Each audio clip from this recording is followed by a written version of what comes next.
தலைமையை அழைத்து பேசு அழைத்து பேசு வாக்குறுதி என் ஆட்சி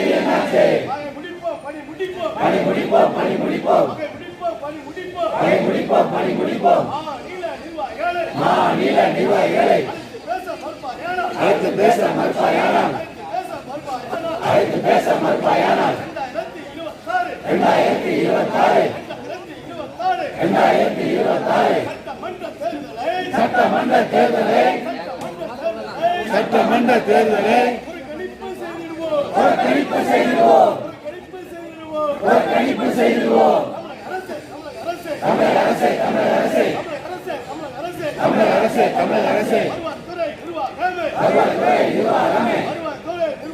வருவாய்த்துறை நிர்வாகமே அழைத்து பேசு கிராம முதல்வர்களின் சங்கங்களின் தலைமையை அழைத்து பேசு